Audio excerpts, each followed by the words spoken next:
आज प्रथम थर आम रामनागुड़ा पंचायत समिति रे उत्कल दिवस अवसर में आमर रक्तदान शिविर अनुष्ठित हो जाइए। यह सहित आम साहित्य सभा अनुष्ठित हो रक्तदान सेवार आमर टोटाली वर्तमान 40 यूनिट रक्त आम संगृहित हो जोटा कि आमर साहित्य सभा बहु दूरांत आमर जाजपुर भी शिक्षाविद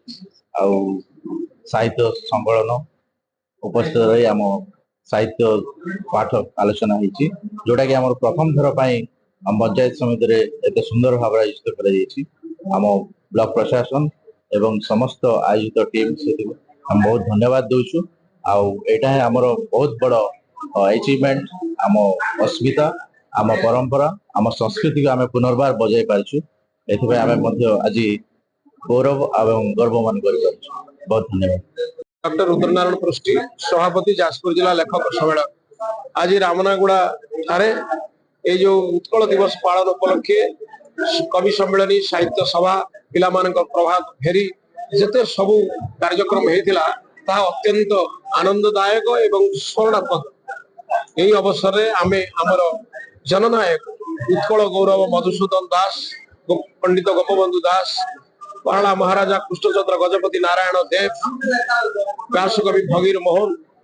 एवं प्रकृति कवि गंगाधर मेहर स्मरण कहीं यही मानकर उद्यम फल भाषा भित्तिक स्वतंत्र प्रदेश आम पाई माटी को अखंड रखा एवं ओडिया भाषार सुरक्षा और समृद्धि आम समस्ते ए भाषा को अभ्यास करवा एवं प्रति स्तर में भाषार गौरव रखा काम करवा उचित बोली आम समस्ते आज शपथ ने धरण काम करवा। देखो रामनागुड़ा पंचायत समिति तरफ पवित्र उत्कल दिवस अवसर में रक्तदान शिविर आयोजन करा सहित साहित्य सभार आयोजन करा ब्लॉक कॉर्पोरेशन रे वर्तमान आमर रक्तदान शिविर रे पाखापाखि 45 यूनिट संग्रह चली आम आशा कर आज 50 यूनिट रक्त संग्रह हो सहित साहित्य सभा बहुत प्रतिष्ठित साहित्यिक मैंने द्वारा आमर एଠିକାର स्थानीय बुद्धिजीवी छात्र छात्री समस्त उद्भुत है आमर उत्कल दिवस